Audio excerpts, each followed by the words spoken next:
ಸರ್ಕಾರ ಈಗಾಗಲೇ CID ತನಿಖೆಗೆ ಆದೇಶ ಮಾಡಿದೆ, ಇದ್ರ ಬಗ್ಗೆ ನಿಮಗೆ ಅಭಿಪ್ರಾಯ? CID ಸರ್, ನನ್ನ ಗಂಡನ ಸಾವಿನ ನ್ಯಾಯ ಸಿಕ್ಕಿದ್ರೆ ಸಾಕು ಸರ್. ನನಗೆ ಅವ್ರ ಮೇಲೆ ಯಾವುದೇ ತಪ್ಪಿಲ್ಲ, ಅವ್ರು ಲೂಟಿ ಹೊಡೆದಿಲ್ಲ ಅನ್ನೋದು ನನಗೆ ನ್ಯಾಯ ಬೇಕು.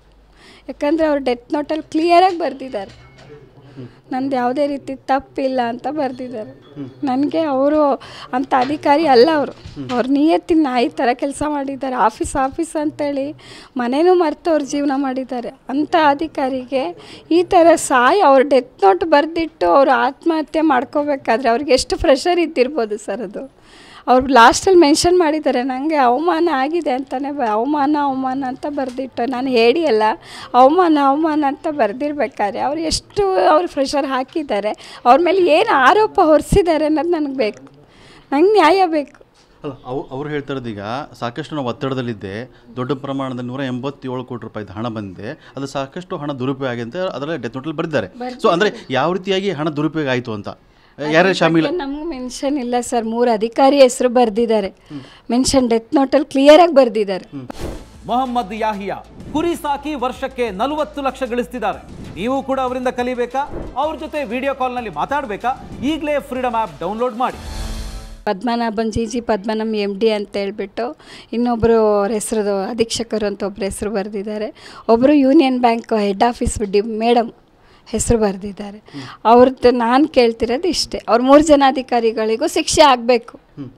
ಈಗ ನಾವು ಎಷ್ಟು ಕಷ್ಟಪಡ್ತಾಯಿದ್ದೀವಿ ಸರ್, 2 ಮಕ್ಕಳನ್ನ ಇಟ್ಕೊಂಡು. ನಾನು ಯಾರಿಗೆ ಹೇಳ್ಕೊಳಕ್ಕಾಗತ್ತೆ ಸರ್? ನಮಗೆ ಮೂಲಾಧಾರ ಇದ್ದಿದ್ದು ಮಂತ್ಲಿ ಸ್ಯಾಲ್ರಿ ಬಿಟ್ಟರೆ ಬೇರೆ ಯಾವ ಆಧಾರನೂ ನಮಗಿಲ್ಲ. ಅದು ನಾವು ಕೇಳ್ತಾ ಇರೋದು. ನನ್ನ ಗಂಡನ ಸಾವಿಗೆ ನ್ಯಾಯ ಬೇಕು. ಓಕೆ, ಅಂದರೆ ನಿಮ್ಮ ಗಂಡಿಗೆ ಏನಾದರೂ ಒತ್ತಡದಲ್ಲಿ ಅಂದರೆ ಭಯಪಡಿಸ್ತಾ ಇದ್ರ ಅಧಿಕಾರಿಗಳು, ಒತ್ತಡ ಹಾಕ್ತಾ ಇದ್ರ? ಅಂದರೆ ಅವರು ಅಲ್ಲ, ಅಂದರೆ ನಿಮ್ಮ ಜೊತೆ ಹಂಚ್ಕೊಂಡ್ರಂತ? ನಮ್ಮ ಜೊತೆ ಹಂಚ್ಕೊಂಡು ಇಲ್ಲ, ಅವ್ರು ನಮ್ಮ ಹತ್ರ ಏನೂ ಹೇಳಿಲ್ಲ. ಅವ್ರು 3 ದಿನ ಮನೇಲಿದ್ದಿದ್ದು ಪರಿಸ್ಥಿತಿ ನೋಡಿದ್ರೆ ಆ ರೀತಿ ಏನಾದರೂ ನಡೆದಿರ್ಬೋದೇನೋ, ನನಗೆ ಗೊತ್ತಿಲ್ಲ ಸರ್.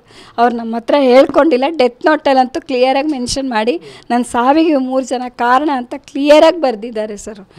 ಬೇಕಾದ್ರೆ ಡೆತ್ ನೋಟ್ ಓದಿ ನೋಡಿ ಕ್ಲಿಯರಾಗಿ ಬರೆದಿಟ್ಟೋಗಿದ್ದಾರೆ. ಓಕೆ, ಅಂದರೆ ಈಗ ಅಧಿಕಾರಿಗಳು ಬಂದುಬಿಟ್ಟಿದ್ದಾರೆ, ಸಚಿವರು ಇವರು ಆಪ್ತರು ಕೂಡ ಬಂದು ನಿಮ್ಮ ಜೊತೆ ಭೇಟಿಯಾಗಿ ಮಾತಾಡುವಂಥ ಪ್ರಕ್ರಿಯೆ ನಡೀತಿದೆ. ತನಿಖೆ ಯಾವ ರೀತಿಯಾಗಿ ಸಾಕಬೇಕಂತ?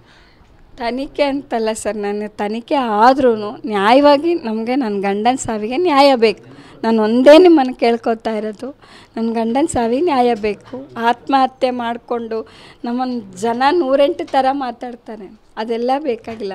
ನನಗೆ ನ್ಯಾಯ ಬೇಕು. ನನ್ನ ಗಂಡನ ಮೇಲೆ ಯಾವುದೇ ತಪ್ಪಿಲ್ಲ ಅನ್ನೋದು ಬೇಕು. ಅಷ್ಟು ಪ್ರೆಷರ್ ಕೊಟ್ಟು ಜೀವ ತೆಗ್ದಿರ್ಬೇಕಾದ್ರೆ ಎಷ್ಟು ಪ್ರೆಷರ್ ಇದ್ದಿರ್ಬೋದು ಸರ್. ಆತ್ಮಹತ್ಯೆ ಮಾಡ್ಕೊಳ್ಳೋಷ್ಟು ಅಧಿಕಾರಿಯಾಗಿದ್ದಾರೆ, ಎಲ್ಲ ಓದಿರೋ ಮನುಷ್ಯ ಅವ್ರು ಯಾಕೆ ಸರ್ ಕೆಲಸಕ್ಕೆ ಹೋಗ್ಬೇಕು ಅಂದರೆ ಇನ್ನೆಷ್ಟು ಪ್ರೆಷರ್ ಇದ್ದಿರ್ಬೋದು ಅವ್ರ ಮೇಲೆ.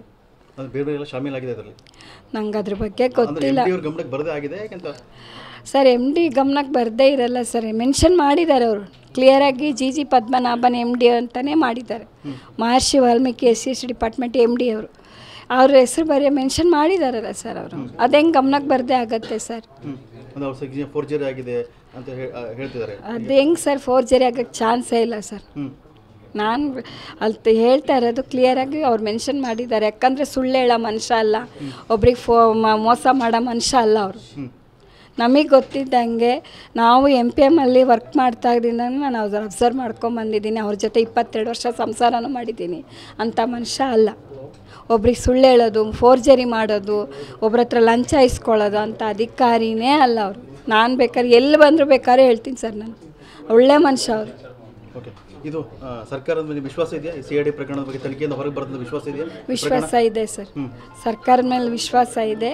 ನಮಗೆ ನನ್ನ ಗಂಡನ ಸಾವಿಗೆ ನ್ಯಾಯ ಬೇಕು. ನಾವು ಅಷ್ಟೇ ಕೇಳ್ಕೊತಾ ಇರೋದು ಸರ್, ಅಷ್ಟೇ.